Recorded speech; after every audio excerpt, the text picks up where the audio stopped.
Kita akan mulai acara seminar dan workshop DTG Strikes Back. Dipersilakan untuk mengisi kursi yang masih kosong. Ini ada di sebelah kanan saya, di bagian depan masih kosong. Untuk tim primat juga dipersilakan duduk. Baik. Selamat siang semuanya, Bapak Ibu dan rekan-rekan dari tim primat Indonesia. Kita beri tepuk tangan untuk para narasumber kita yang sudah hadir di sini. Ada Pak Imam Syahroni dari Ronita Digital Printing. Nah, ini mungkin teman-teman dan Bapak Ibu semua udah gak asing ya dengan Ronita Digital Printing. Nah, nanti Pak Roni silakan perkenalan sendiri. Nah, di samping saya ada juga Pak Budi dari MBT sebagai production head. Terima kasih untuk Pak Roni dan Pak Budi yang sudah meluangkan waktu hadir di acara seminar dan workshop primat. Baik, mungkin kita lihat dari judulnya ya, DTG Strikes Back. Jadi pemilihan judul ini sebenarnya bukan asal pilih.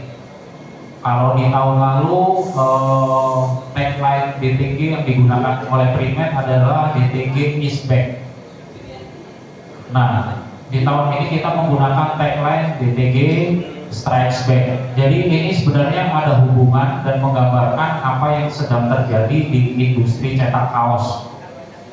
Jadi kalau kita flashback ya ke beberapa tahun di belakang, kita bisa lihat DTF itu mendominasi berbagai macam obrolan dan juga komunitas cetak kaos. Ya kita tahu lah harga cetak DTF itu berapa. Pasti kita bilang, murah, jauh lebih murah DTF dibanding DTG. Nah, tapi sekarang kita pelan-pelan mulai lihat nih, kok kayaknya DTG ini mulai bangkit lagi nih, udah mulai nunjukin taringnya. Nah, di seminar ini kita akan bahas, benar nggak sih DTG itu menunjukkan taringnya? Apakah ada potensi? Mungkin bukan mengalahkan DTF, tapi dia akan menyamakan harga cetaknya dengan DTF. Itu nanti akan kita bedah di seminar dan workshop ini. Lalu sebelum kita mulai, mungkin perkenalkan, nama saya Hendrik. Nah, di seminar dan workshop ini saya akan dibantu rekan saya. Saya Rian dari Primat Indonesia. Ya, tepuk tangan dulu dong. Oke, jadi selama 45 menit ke depan, saya dan Rian akan memandu jalannya seminar dan workshop ini. Kita akan bahas tentang DTG dari para narasumber yang banyak memahami ya momentum dan juga pergerakan tentang DTG. Nah, sebelum kita mulai pembahasannya, ya kayaknya kurang afdol nih kalau kita nggak memperkenalkan para narasumber kita. Mungkin dari Pak Imam dulu kali ya. Pak Imam dulu. Dulu. Ya, Pak Imam dulu, silakan. Assalamualaikum warahmatullahi wabarakatuh. Nama saya Imam Syahroni, owner Ronita. Jadi sebenarnya saya itu bukan orang kaos, jadi orang stiker. Nah, jadi nanti cerita serunya nanti aja di sekilas itu dulu pokoknya. Biasanya dipanggil Roni. Silakan Pak, selanjutnya ya Mas. Silakan. Oke, Assalamualaikum warahmatullahi wabarakatuh. Perkenalkan, saya Budi Setiawan, berlaku sebagai orang produksi di MBT di Jakarta Selatan, yang salah satunya yang penggemar Primat juga ya. Terima kasih kepada Pak Gun dan Pak Levi dan tim kru Primat semua. Saya tidak sangka ada di sini ya. Terima kasih, ini suatu yang luar biasa buat saya. Terus terang saya produksi di kaos dan di sablon. Itu aja, lebih lengkapnya mungkin nanti kita tunggu permainannya. Oke, terima kasih, itu aja. Ya, assalamualaikum.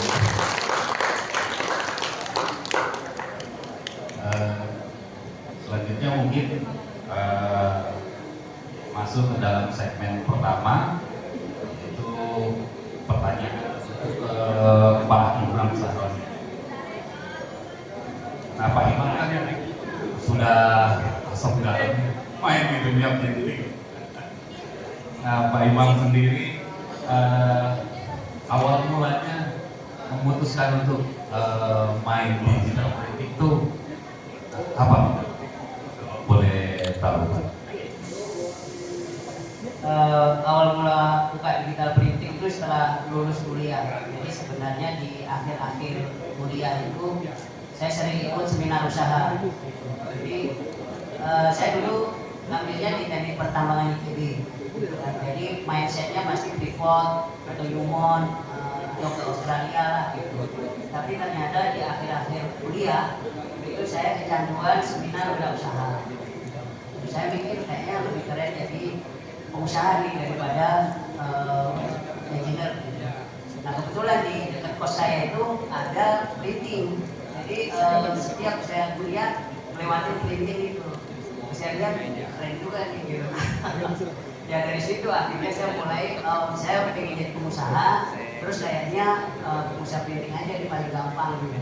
Jadi ya itulah mulai itu tahun 2004. Jadi 3 bulan atau 6 bulan sebelum saya wisuda.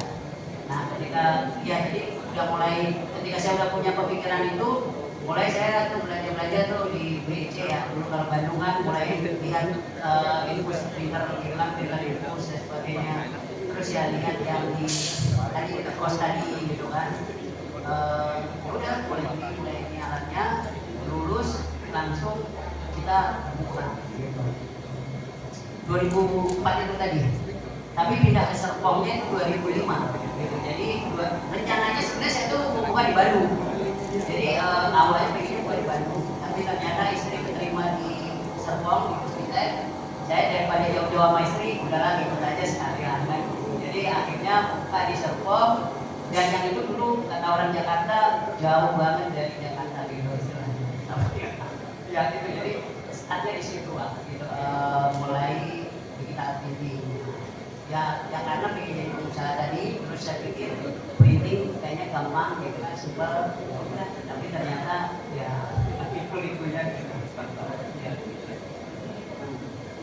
Kalau boleh tahu, untuk kalau mesin kan Bapak main dari tahun 2004, berarti sudah banyak mesin yang udah ada di parkir di tempat Bapak lah ya.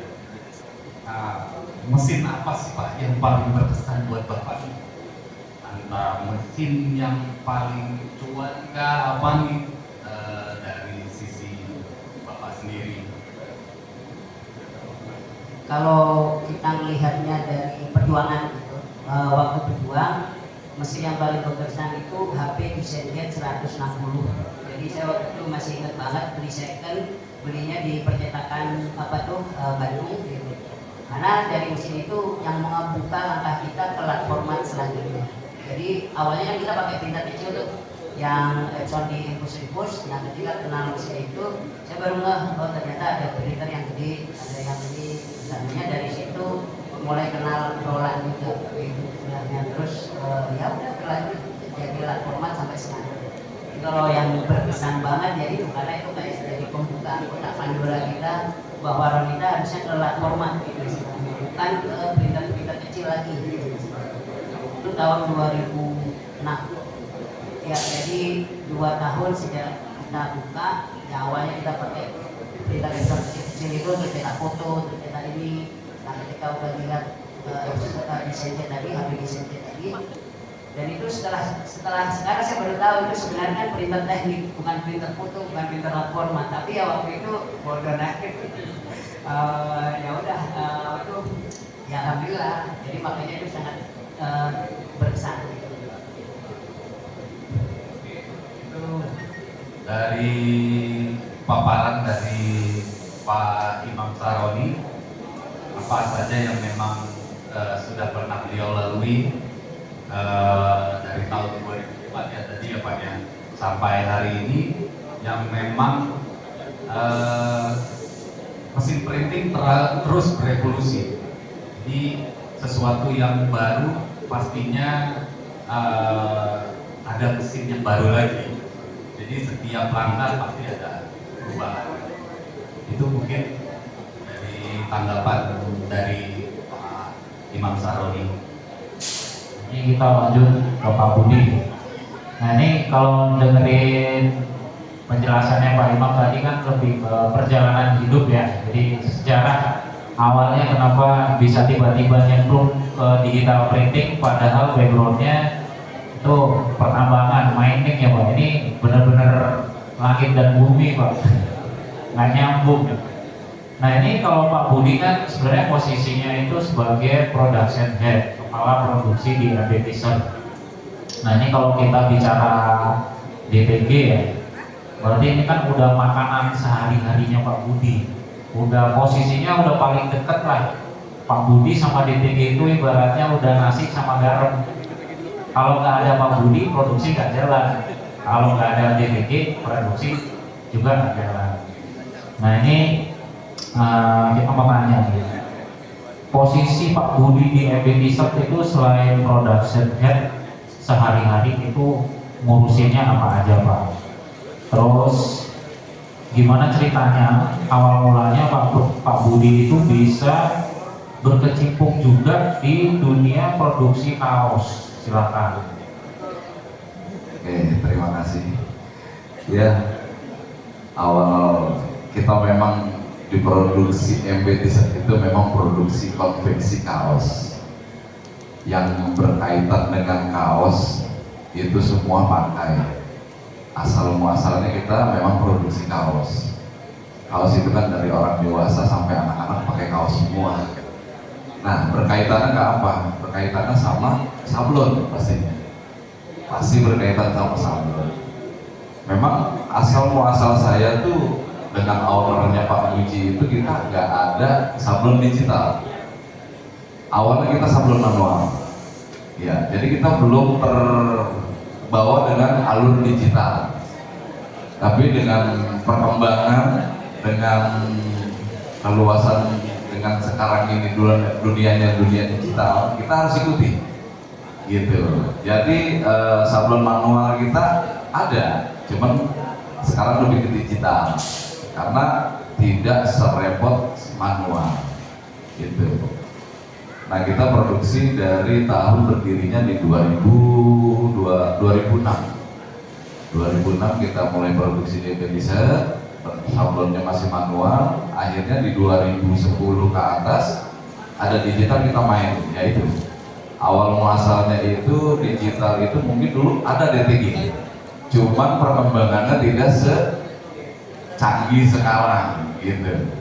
Sekarang kenapa kita pakai DTG? Yaitu jadi makanan yang Bapak bilang tadi, jadi makanan saya sehari-hari, betul gitu. Jadi DTG ini kenapa kita ada mesin DTG juga dari Printmed? Terima kasih dengan inovasi yang terbaru. Ya, terima kasih. Ya, jadi kenapa saya beralih juga ke digital, karena memang luar biasa inovasinya gitu. Nah jadi di produksi saya ini memang tiap hari ada sablonnya itu, ada yang DTG, ada yang DTF, dan masing-masing ada sublimasi, itu tergantung pasar kita. Jadi di sini itu DTG ini memang membuka inovasi yang terbaru, luar biasa bagi saya gitu. Jadi mungkin untuk kedepannya dari Printmed dan timnya mungkin lebih baik dan lebih bagus lagi untuk hal ini gitu. Saya sebagai produksi sehari-hari ketemu sablon itu memang udah jadi makanan. Udah jadi makanan, beda dengan Pak Imam Saroni. Kalau Pak Imam Saroni kan memang dia digital printing aja. Kalau saya produksi kaosnya plus digital printingnya gitu. Nah itu memang nyawanya di situ, dan itu temannya gitu. Bener ya Pak Imam ya? Iya. Ya jadi itu memang jadi sehari-hari makanan saya, betul. Jadi dengan adanya sekarang sangat luar biasa. Terima kasih juga dari Primed, kita sudah ditawarkan dengan mesin DTG yang ada, bisa menjalankan dan bisa meluaskan lagi dengan DTG perkembangannya. Itu. Terima kasih, itu aja. Ya.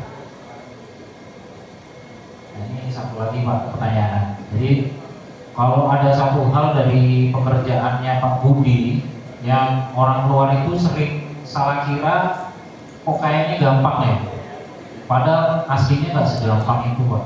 Nah itu kira-kira apa? Nah ini nih, ya dibilang gampang tapi nggak gampang ya, kayak gitu. Ya, jadi sih sebenarnya balik lagi ke kita ya. Memang segala apapun itu, segala hal apapun itu, kalau kita tidak mencoba dan tidak terjun langsung, mungkin agak terasa sulit ya, agak terasa sulit. Jadi kita harus mengenal, gitu. Jadi kan dibilang sekarang, oh ini bagus nih, tapi belum tentu bagus. Tapi ini nggak bagus, tapi bagus, gitu kan. Nah tergantung kita, gitu. Biasanya kalau orang produksi itu lebih banyak akalnya Pak, gitu. Lebih banyak pemikirannya yang positif, gitu. Lebih baik jadi mengenal dulu, gitu. Mengenal sampai di mana. Ini jadi terlihat mudah nanti. Kalau saya yang sehari-hari ketemu di lapangan ya seperti itu, di produksi seperti itu. Jadi saya juga kan nggak tahu mesin A, mesin B dan segala macam itu kan banyak halnya dan banyak ketentuannya, gitu. Jadi kita harus mengenal dulu salah satu. Ya butuh proses ya pasti, gitu. Jadi untuk mengetahui satu hal itu biar kita mengerti, nanti bisa jadi mudah. Gitu aja sih Pak. Ya, terima kasih. Pak Budi, kalau dari sisi operasional harian nih Pak, menurut Pak Budi persepsi DTG itu mahal sebenarnya masih relevan nggak Pak? Nah kalau misalkan nggak relevan, itu menurut Pak Budi apa ini yang berubah? Kalau sejauh ini masih relevan ya, gitu. Kalau relevan dibanding yang lainnya masih relevan, harga dan segala macam ya, ketentuannya itu masih relevan dengan yang ada. Ya, kalau tidak relevan mungkin nggak ada ya Pak. Menurut saya sih gitu. Iya, jadi masih relevan lah untuk hal ini, gitu. Masih kompetitif lah, gitu. Masih aman menurut saya. Iya, itu aja. Jadi sebenarnya kalau orang mau memulai usaha DTG itu kan mereka langsung fokus ke harga tinta nih Pak. Nah padahal ini mungkin pengalaman Pak Budi sebagai pengguna sendiri ya, pengguna langsung DTG. Nah sebenarnya yang menentukan biaya realnya itu kan sebenarnya bukan cuma harga tinta aja. Nah kalau menurut Pak Budi, komponen biaya yang sering lewat dihitung sama orang yang mau main DTG itu sebenarnya apa Pak?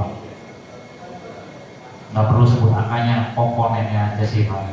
Nanti kalau sebut angka nggak enak buka dapur. Ya, untuk komponen masih standarisasinya normal menurut saya. Karena dengan inovasi yang terbaru ini segala signifikan masih terhitung dan masih relatif normal bagi saya. Gitu. Masih bisa untuk dapat cuan lebih. Gitu. Masih relatif aman lah. Untuk komponen dan ketentuan ada masalah trouble segala macam yang saya rasakan di produksi, semua itu sampai hari ini sih alhamdulillah belum ada trouble ya Pak. Betul Pak Ari ya? Iya, masih aman dan teknisi dari Primed hampir jarang. Dan saya hampir kangen sama Primed apa teknisinya Primed nggak datang gitu kan. Tapi untuk part dan segala macam masih aman sih. Untuk harganya mungkin saya nggak bisa sebutkan, itu masih aman dan masih relatif standar lah. Gitu Pak. Terima kasih. Nah ini kalau misalkan tadi kan kita ngomong soal biaya real ya. Nah ini kita masuk ke ngomongin efisiensi Pak. Nah kalau menurut Pak Budi, itu yang lebih besar pengaruhnya ke biaya total sebenarnya harga consumable-nya atau seberapa disiplin operasionalnya nih Pak? Contoh misal tingkat cetakan yang gagal, maintenance, terus dihitung juga waktu mesin itu berhenti berapa lama. Ya, ini juga baik ya untuk kita kita terapkan ya. Jadi dari consumable itu kan kita pasti ada biaya. Jadi tingkat kesalahan pasti ada tingkat kesalahan. Nah, bagaimana caranya meminim untuk tingkat kesalahan tergantung dari operator. Operator mesin kita gimana? Nah, kita jalankan itu kalau bisa ya sesuai SOP kita menjalankan mesin supaya mengurangi kos yang terbuang gitu. Benar ya Pak Roni? Apalagi Pak Roni mungkin juga orang produksi di digital pasti menjalankan itu. Jadi kalau bisa saran saya sih diterapkan kepada operator untuk lebih hati-hati, lebih kos pengeluaran itu kesalahan dan segala macamnya yang tidak diinginkan itu diperkecil gitu. Jadi untuk mengurangi hal itu gitu. Ya itu aja sih, dengan SOP kerjanya yang baik dan benar mungkin akan mengurangi hal itu gitu. Itu aja Pak, terima kasih. Kalau misalkan untuk order dengan kuantitas kecil terus desainnya variatif nih Pak, banyak. Nah ini secara logika biaya, kenapa DTG itu harganya bisa lebih masuk akal Pak dibanding metode lain tanpa kita bandingin harganya? Oke, ya kalau harga relatif ya, sebenarnya DTG itu dibilang harganya mahal banget juga enggak kok. Gitu. Masih relatif itu masih kejangkau gitu. Jadi untuk harga itu atau desain yang rumit atau kebesaran dan kecilnya gambar itu kan bisa diperhitungkan dengan kos kita. Kenapa kita bisa hitung? Setelah kita bermain itu ya kita bisa hitung kos itu kan gitu. Nanti harga bisa fleksibel gitu. Memang kita punya standar harga realisasinya A4 berapa, A5 berapa, A7 berapa, silakan saja. Nah itu kita yang tahu semua gitu. Sebenarnya untuk jual itu dibilang harganya lebih mahal juga gitu. Itu relatif harganya gitu. Kadang-kadang ya customer itu pengen gambar yang full gitu kan. Nah itu tinggal kita post aja, kita mau harganya berapa, kita sendiri yang bisa kasih harga gitu. Menurut saya sih itu nggak ada kendala juga sih gitu. Jadi kita udah mengetahui hal tersebut, ya sudah, kita mau bagaimana realisasikan ke lapangan, ya itu yang kita realisasikan gitu. Terima kasih. Jadi intinya yang saya tangkap nih Pak, tadi ini kita ngomong kos produksi ya. Jadi sebenarnya kalau dari POV-nya Pak Budi, kos produksi itu sebenarnya bergantung sama pertama ya,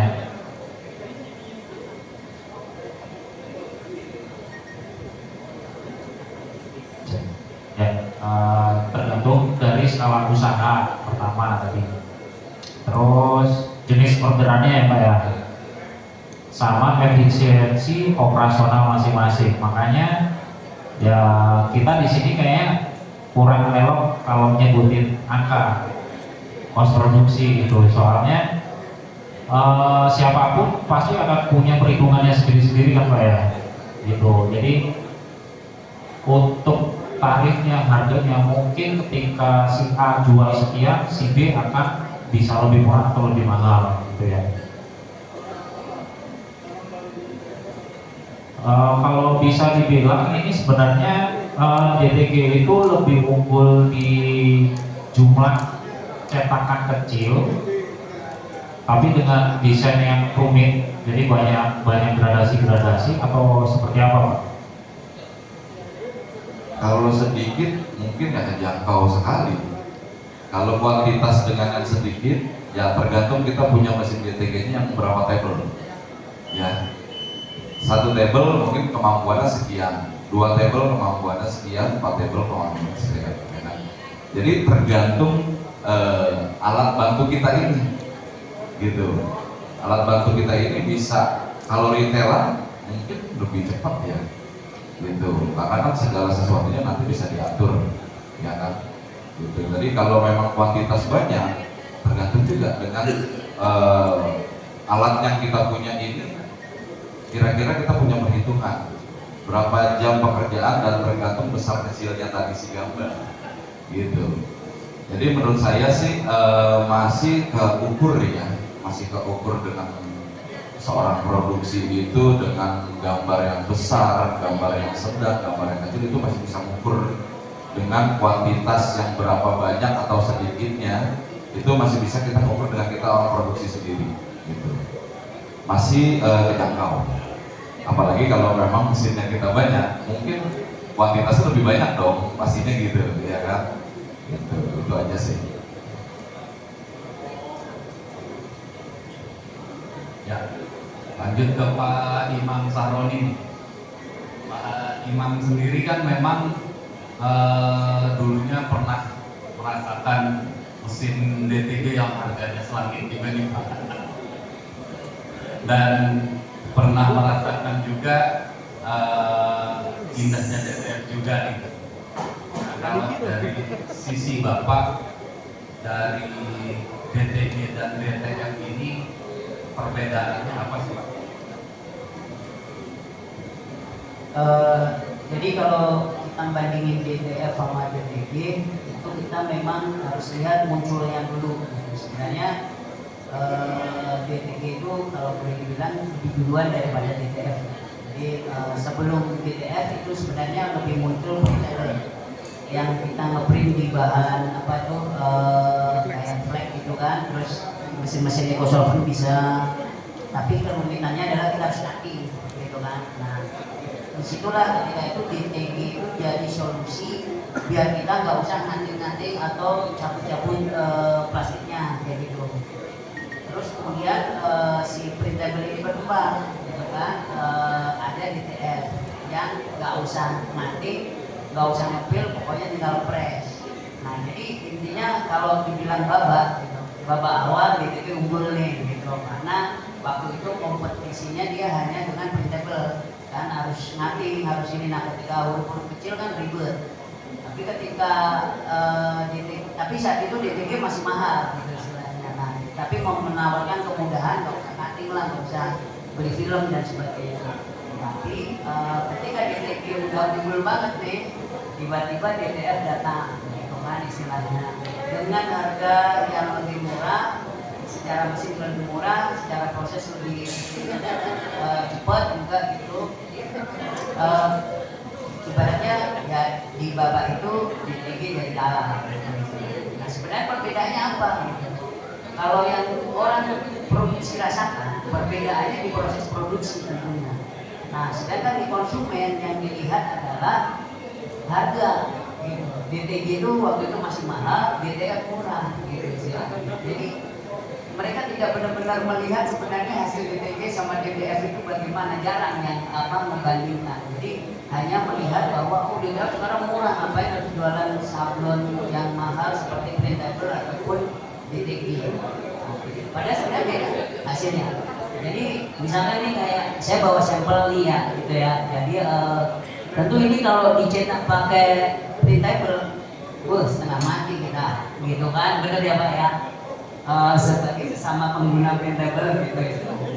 Tapi kalau dicetak pakai DTG, ya easy gitu, gampang gitu istilahnya. Nah sekarang pertanyaannya, kenapa kalau dicetak DTF gampang lah gitu kan? Gitu. Ya gampang, tapi feel-nya berbeda. Nah karena apa? DTG itu yang dimainkan adalah tinta, sedangkan DTF itu yang dimainkan adalah tepung. Bener nggak Pak Puji?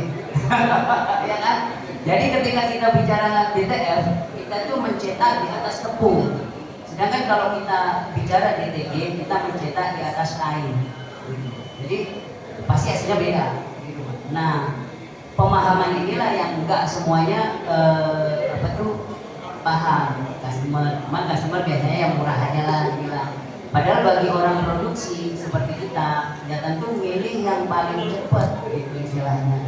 Kayak gini misalnya mau nyabut warna ya, aduh sampai setengah mati kan gitu istilahnya. Jadi memang ini saya sengaja bawa sampel-sampel yang kekinian lah gitu istilahnya. Jadi untuk menggambarkan DTG ini, Sehlan ini yang diusung sama Primit ini gitu istilahnya seperti apa gitu.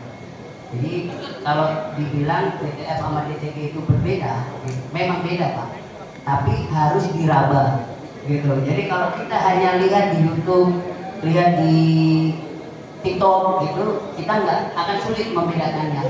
Tapi ketika sudah diraba dan dipakai, itu akan terasa. Nah, makanya ini bapak ibu bisa meraba dulu tuh. Seperti apa sih hasil DTF? DTG ya. Mungkin engineering paling ya nih varian ya. Ya. Ini kalau dengar penjelasannya Pak Roni ini menarik nih. Jadi orang itu biasanya head to head, wah DTG itu harganya nggak mau Pak, jauh sama DTF. Nah sebenarnya ini yang perlu digarisbawahi adalah DTG dan DTF ini adalah bukan dua produk yang cocok dibandingkan head to head sebenarnya ya Pak ya. Ya. Jadi kalau yang saya dengar tadi itu sebenarnya DTG ini mainnya di segmen kualitas dan branding, betul ya Pak ya? Nah sedangkan DTF itu mainnya di kecepatan sama skala quantity gitu loh. Jadi kalau mau dibandingin ya beda bos gitu. Nah terus bandingin keduanya pakai harga secara per piece itu udah jelas-jelas beda. Ya. Betul ya Pak ya? Betul ya. Nah ini kalau analoginya sama kayak bandingin kartun Combat 30S sama kartun biasa, peruntukannya udah jelas-jelas beda, tapi orang bandingin kartunnya murahin kartun biasa padahal peruntukannya beda. Gitu. Nah, jadi sebenarnya ya DTG ini bisa dibilang bukan untuk kelas premium aja, tapi untuk orang-orang yang memang ingin mengutamakan kualitas dan branding. Nah ini yang harus dipahami dulu bahwa DTG dan DTF ini adalah sebenarnya dua produk yang berbeda. Nah kalau menurut Pak ini DTG itu baiknya apakah dia harus punya brand ataukah memang lebih besar atau sebandingkan dengan DTF gitu, dibandingkan dengan DTF? Jadi kalau ibaratnya pertanyaan gimana Pak? Maksudnya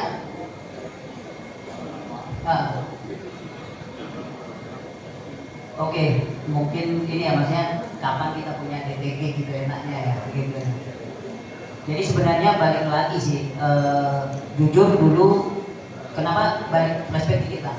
Saya tuh senang sablon juga. Jadi memang awal mula Ronita berdiri itu ada dua hal yang saya suka, yaitu stiker sama sablon digital. Jadi sablon digital itu saya salah satu yang menjadi jalan untuk Ronita itu bisa maju, bahkan sampai bisa jualan mesin gitu. Jadi dulu saya 2008 itu nyusul istri ke Belanda. Nah di sana saya nganggur, cuma ngopenin anak gitu kan, sedangkan istri sibuk sekolah. Saya akhirnya cari-cari info, ada di Jerman itu printable sablon digital yang sangat bagus.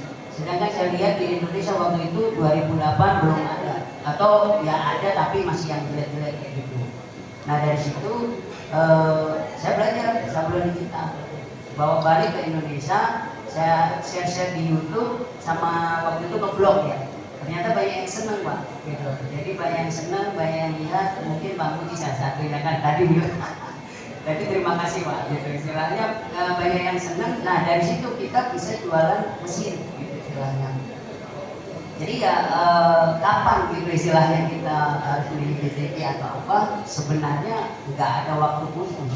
Tinggal kita siap atau enggak gitu istilahnya. Kayak sekarang, jujur saya tuh udah hampir 5 tahun itu nggak punya DTF, juga punya printable, tapi tiba-tiba beli DTG lagi gitu kan. Gitu. Iya kan, gitu. Jadi tiba-tiba ketika sebenarnya 1 tahun yang lalu Primet udah ajak gitu, Pak, ayo Pak, DTG baik lagi gitu. Saya bilang, lihat dulu hasilnya kayak gimana gitu. Jadi saya mau ngamatin lebih jauh gitu istilahnya. Jadi kalau ditanya kapan DTG, kapan DTF, ya sebenarnya suka-suka kita aja gitu kan istilahnya, nggak usah ribet gitu. Karena memang jujur saya nggak melihat orang lain, tapi saya melihat butuh nggak sekarang Ronita gitu istilahnya. Jadi jangan jadi patokan orang lain ke kita gitu. Misalkan kayak orang DTF jual 25.000, yang ngapain saya repot-repot? Saya jual semua mesin DTF saya, bahkan tersisa hanya mesin press.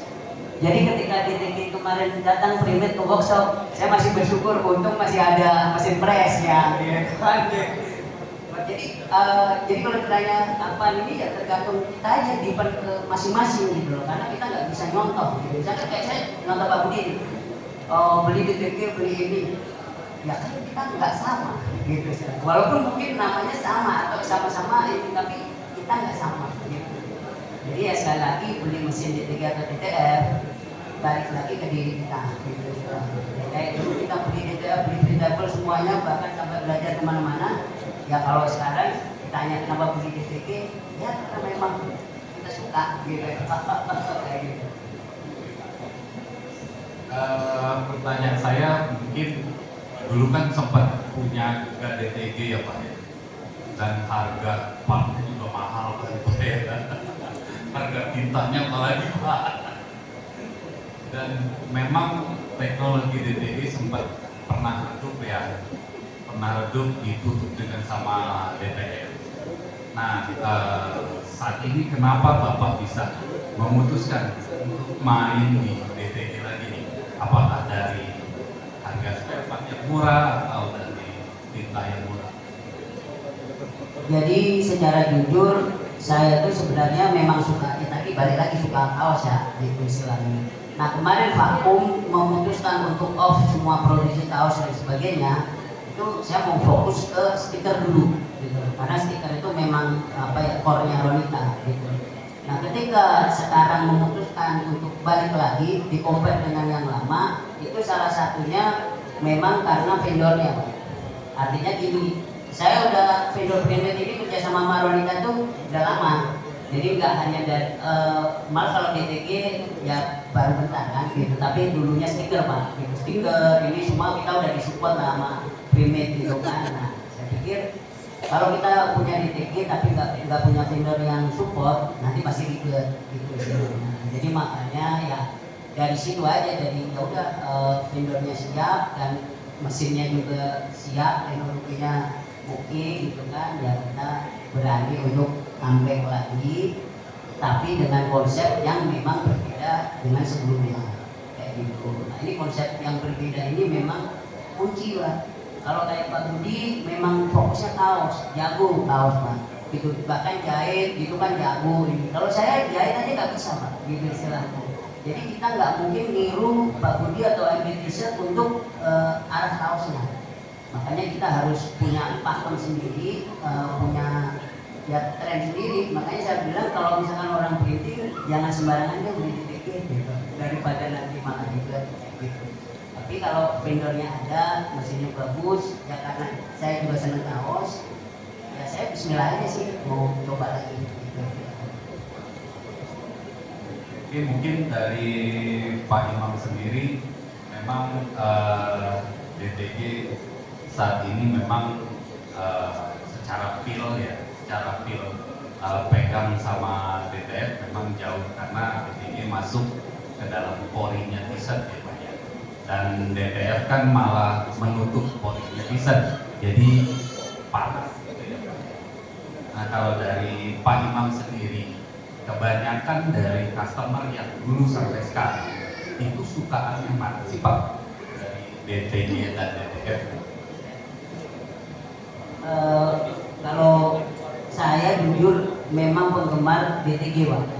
Jadi dari dulu memang saya lebih suka hasil DTG. Nah customer, dan ketika DTF saya itu nggak jualan kaos, tapi jualan filmnya gitu. Jadi beda ya sama Pak Budi kan jualan kaos dan Pak beneran. Kalau saya itu dari dulu memang DTF pun kita tuh hanya jualan jasa cetak filmnya aja. Jadi kita nggak nyablon kaosnya gitu enggak gitu. Karena memang pada dasarnya ya saya senang hasilnya DTG gitu. Lebih nyatu, lebih ini. Cuman dulu memang nyobelinnya DTG itu prosesnya ribet gitu istilahnya.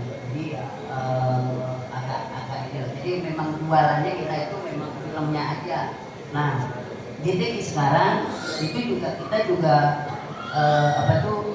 ya karena melihat filmnya itu tadi, karena senangnya aja itu tadi. Jadi ya kita main DTG lah gitu istilahnya. Dan memang ya kalau karena saya dari awal saya bilang di mana-mana saya bilang saya senang DTG. Ya, saya akan bilang ya saya akan prefer milih DTG dibanding sablon DTF. Gitu. Tapi kalau mau jualan DTF ya nggak apa. Gitu. Ada sesi untuk ini menarik nih, tiba-tiba nyeletuk udah punya DTG, tapi kalau mau jualan DTF juga nggak apa-apa. Nah ini mau nanya nih saya Pak, kalau menurut Pak Roni Pak, apa nggak mending punya dua-duanya aja? Kalau saya sih emang orangnya kan cenderung fokus Pak. Misalkan kayak di printing aja kan saya fokus stiker ya stiker. Kan orang biasanya ya punya spanduk, punya stiker, punya kan enggak. Saya memang, jadi kalau ketika saya ngomong fokus, saya punya track record yang bisa dicek. Artinya maksudnya kita nggak gaya-gayaan. Jadi memang dari awal fokus stiker ya stiker gitu istilahnya. Nah kalau sekarang ditanya Pak kenapa nggak punya DTF atau garment gitu istilahnya? Dua-duanya. Ya dua-duanya bisa ada, kemungkinan itu bisa. Karena kan dulu kan kita juga udah itu DTG sama DTF kan gitu. Bahkan perintah itu juga ada Pak. Bisa jalan semua gitu istilahnya. Tapi untuk sekarang karena produk ini bukan main kita, maksudnya bukan produk utama kita, jadi kita batasi biar nanti kita fokusnya enggak terpecah. Tapi ya sekali lagi kalau ada yang nanya mau jualan ini ya silakan aja ngomong, kan itu bisa memungkinkan juga. Gitu. Tapi kalau kita sendiri lebih pilih satu deh gitu. Jadi nggak terlalu banyak ambil pilihan biar fokus gitu ya Pak ya? Betul gitu. Karena ya kita pengen hasil yang lebih maksimal. Ya maksudnya jangan semuanya ada tapi hasilnya biasa-biasa aja. Jadi kita fokus tapi hasil kita itu benar-benar di level yang berbeda. Karena nanti kan hubungannya di harga jual. Mau biaya produksinya murah, mau biaya produksinya mahal, kalau harga jual kita oke, nggak akan ada masalah. Tapi kalau harga jual kita jelek, mau biaya produksinya murah juga, ya profitnya tipis-tipis saja kan. Terima kasih ini Pak Roni. Oke, lanjut. Sebelumnya kita akan ada sesi, kita bilangnya sih demo asap, bukan as soon as possible, tapi asap beneran ini. Nah, silakan tim MSD dibantu untuk disiapin terusnya. Nah, di sini kita bisa lihat perbedaan antara DTF dan DTG. Ya, jadi ini perbedaan yang paling simpel dari DTG dan DTF.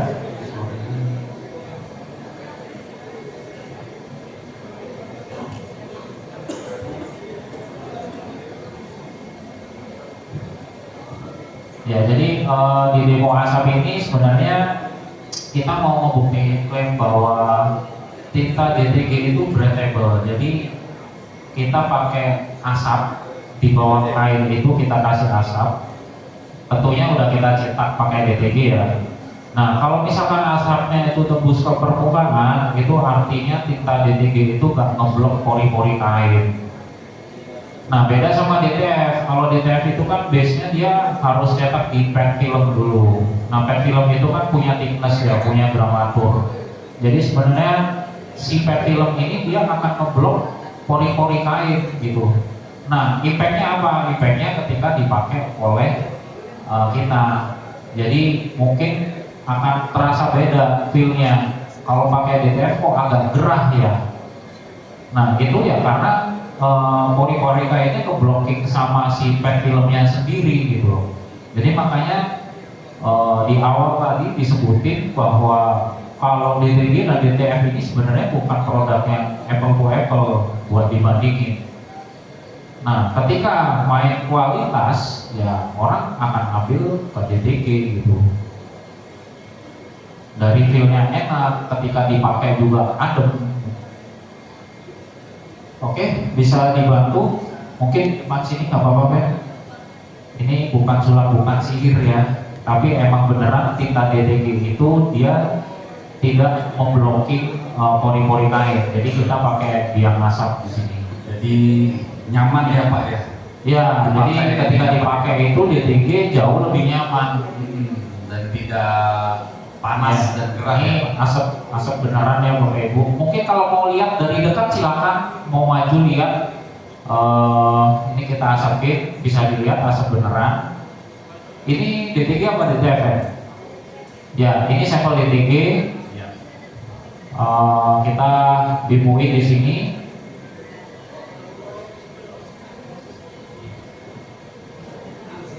Nah ini untuk Itu bisa dilihat ya. Jadi karena DTG itu pure tinta, dia nggak ada campuran pet film dan segala macam. Jadi ya asap itu nembus. Analoginya asap itu adalah suhu atau keringat yang ada dalam tubuh kita. Jadi kalau kita kepanasan kan pasti akan memancarkan bahasanya gitu. Jadi breathable bahasanya ya. Oke, ini di kaos hitam ya Bapak Ibu. Jadi kalau misalkan kita print DTG, kalau pakai kaos hitam, otomatis harus pakai tinta putih kan. Nah, jadi ada tinta putihnya ini. Ini ada tinta putihnya. Nah, sekarang kita akan tes juga di kaos putih yang tidak pakai tinta putih. Nah, logikanya kalau pakai tinta putih aja nembus, nah, apalagi ini yang nggak pakai tinta putih ya, pasti akan nembus juga. Mana yang DTG? Nah, ini DTG yang kaos putih dulu. Kita coba DTG semua. Jadi tinta Nah, DTG coba diangkat aja. masuk dalam pori-pori t-shirt Pak. Nah, ini adalah salah satu keunggulan DTG yang belum dimiliki oleh DTF gitu.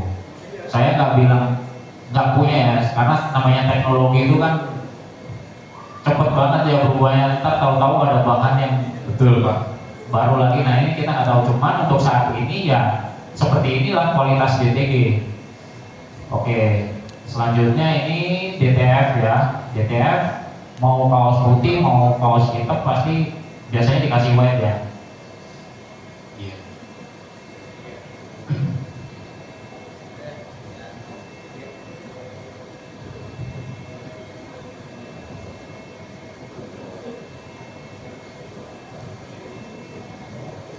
Ya, kalau untuk yang DTF ya dia keluarnya dari bawah. Malu dia kalau keluar dari atas. Nggak enak sama DTG, sultan. Jadi memang sebenarnya keperluan untuk printing ini masing-masing berbeda ya Pak ya. Ya, Ada yang sesi untuk komersial yang hanya dipakai buat event, yang sifatnya buru-buru mungkin bisa nah, DTF ya. ini DTF kayak putih. Nah, ini kelihatan jelas Bapak Ibu, memang nggak ditutup, tangannya yang dalam kan semua di sininya, di sampingnya, bukan dalam yang nutupin. Ya, karena pakai pet film, jadi pori-pori kain itu keblocking sepenuhnya oleh si pet film ini. Itulah makanya ketika kita pakai kaos dengan hasil cetak DTF itu akan terasa lebih pengap di badan kita, terasa lebih gerah gitu. Cuman kalau kita bicara harga ya DTF gitu. Tapi kalau kita ngomong kualitas, kita ngomong kenyamanan pakai, ya DTG yang jadi juara, kira-kira seperti itu. Ya, nah untuk masalah daya nafas kain yang kita bilangnya breathability ini di kaos hitam dan putih itu sama aja sebenarnya kalau di DTG. Ya, jadi seperti yang saya sebutkan tadi, kalau di kaos hitam tetap harus pakai tinta putih. Nah, kalau di kaos putih nggak pakai tinta putih pun juga aman dan itu masih nyaman dipakai di badan. Kira-kira seperti itu penjelasannya. Nah, mungkin balik lagi ke narasumber kita di sama Pak Roni nih. Mungkin ada pendapat nggak sih Pak soal apa ya, beda kita bilang fitur lah dari DTG dan DTF ini, terutama soal kenyamanan pakai nih. Mungkin dari Pak Budi dulu nih. Ya. Soal kenyamanan DTG dan DTF ya Pak, lebih nyaman DTG. Saya juga udah uji coba antara DTF dan DTG. Jadi apa yang tadi diaplikasikan itu ya betul gitu, dan kita juga sudah coba di produksi. Jadi betul ada putih di tinta putih itu di dasar hitam itu kan pasti kita di DTG itu ada tinta putih juga.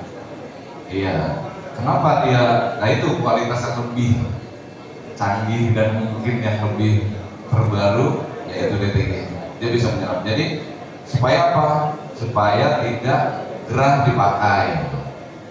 Ya, jadi kegunaannya itu kenapa dia bisa tutup pori-pori dengan mesin DTG dan tinta DTG, supaya tidak kalau gambar full glow dia tetap nyaman dipakai. Underbase-nya padahal ada putih, gitu. Tapi dia lebih nyaman. Jadi pori-pori si kain ini dan si tinta ini dia memang benar-benar ada pori.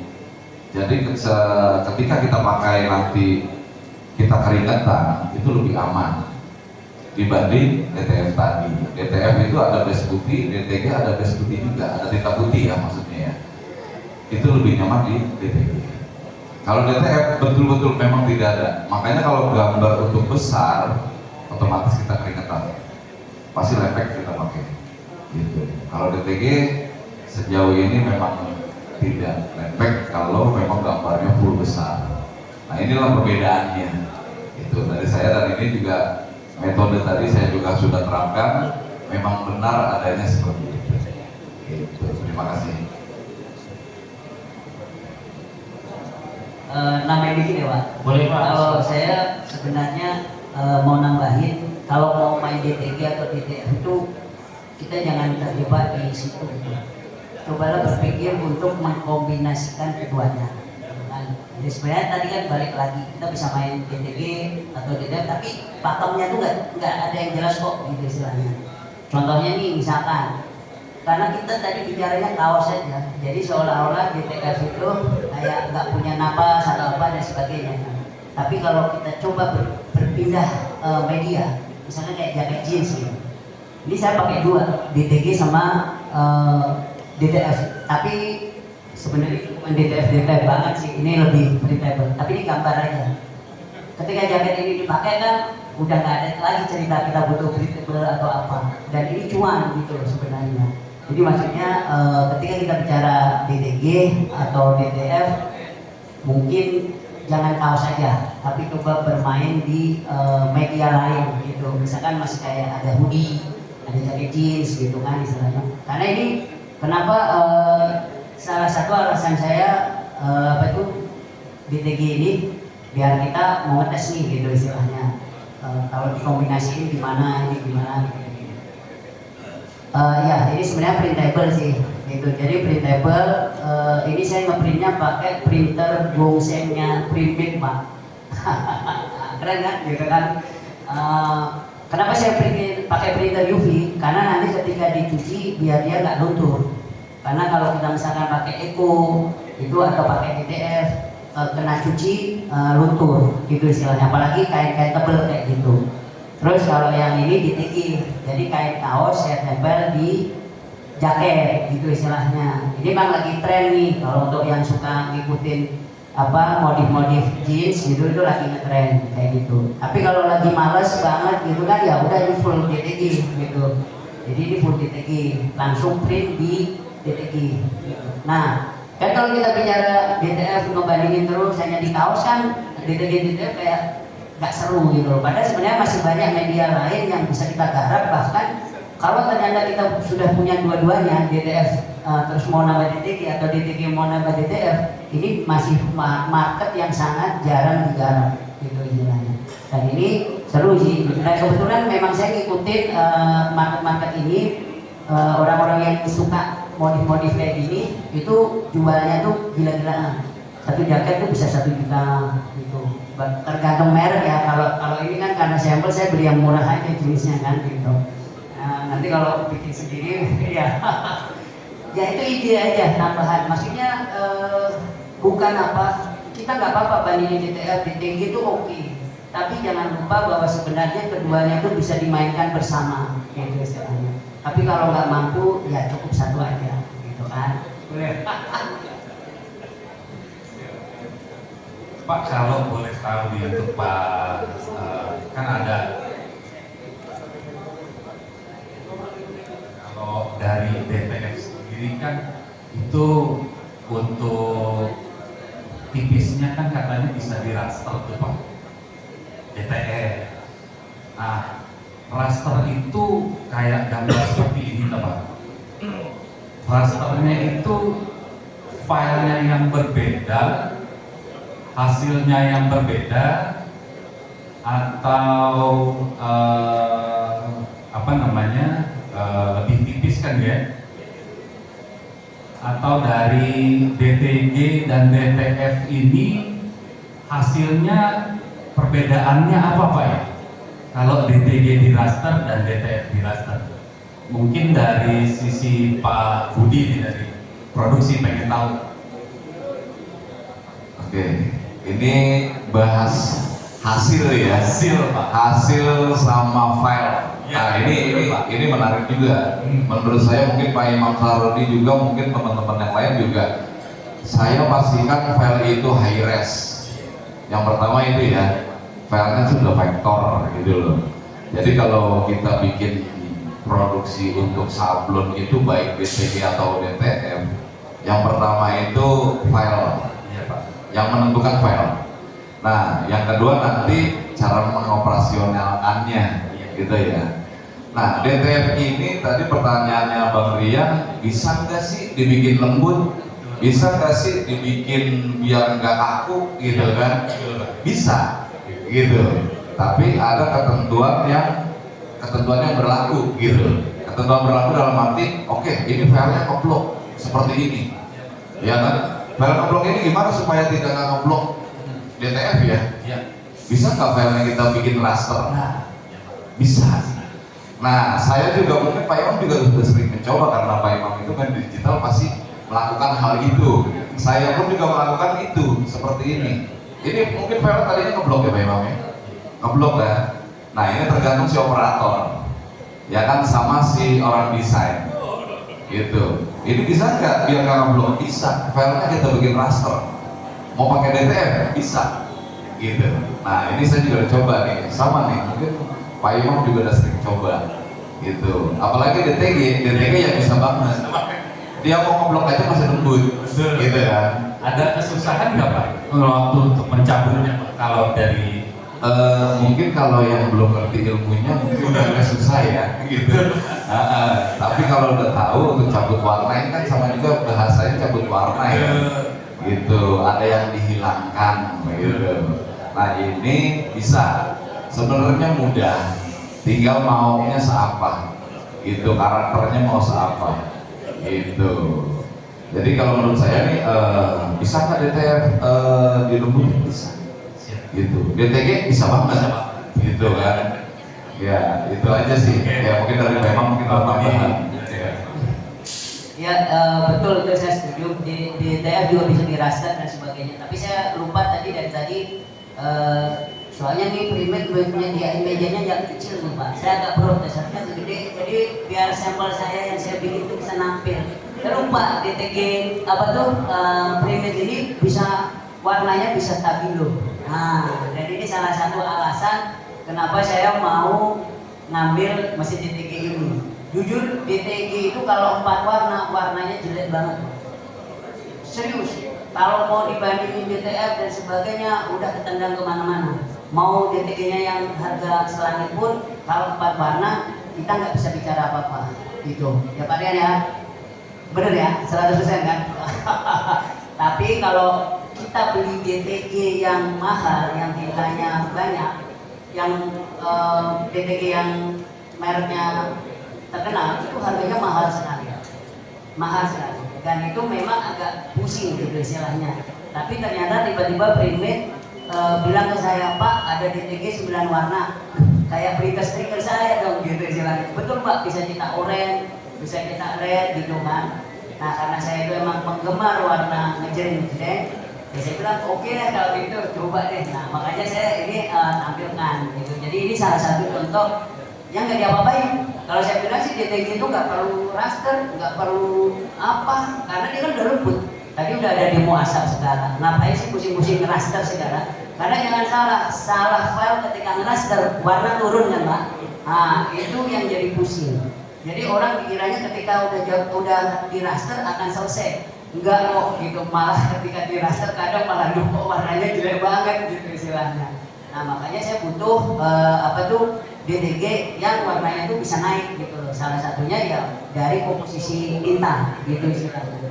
Nah ini yang mungkin jarang dibahas gitu istilahnya. Padahal kalau gambar jelek ya kan jelek kayak gini kan gitu istilahnya. Maksudnya filenya jelek, ininya printernya jelek. Mau filenya bagus Pak, kalau komposisi tintanya jelek kan nggak naik juga kan, kayak gitu.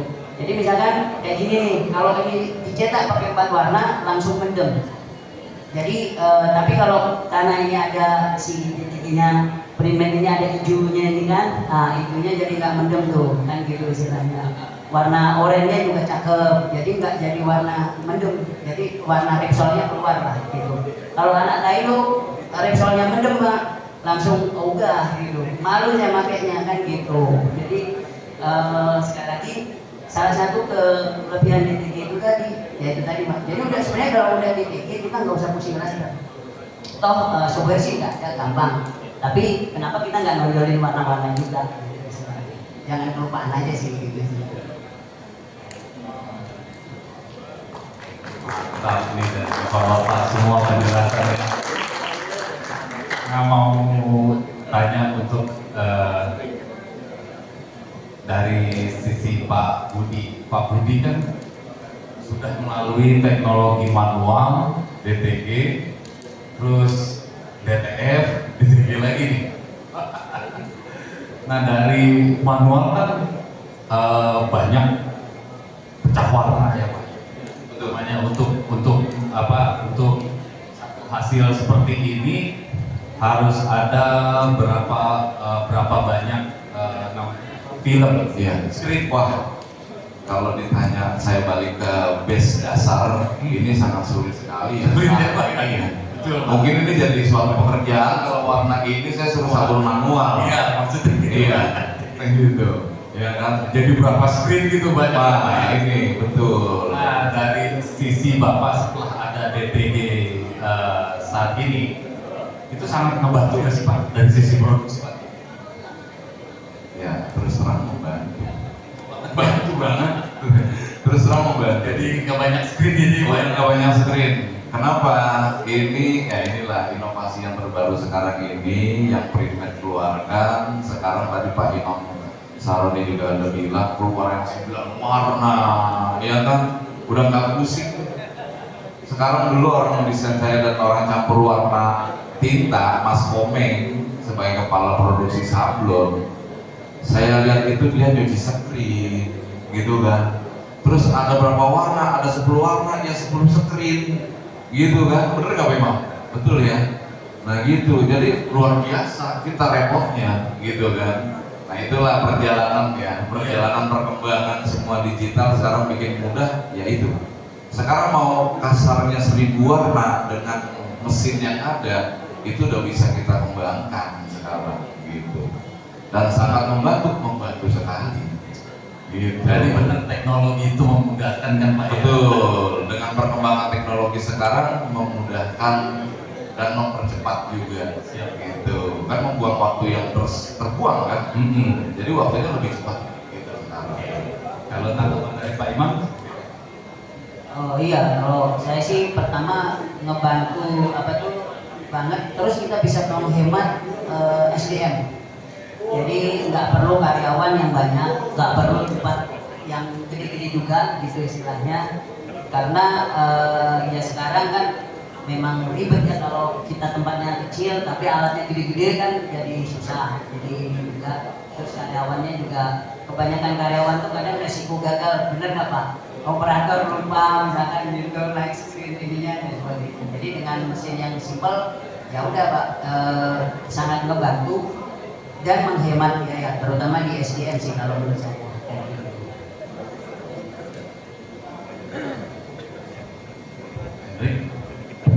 Nah, ini mungkin pertanyaan soal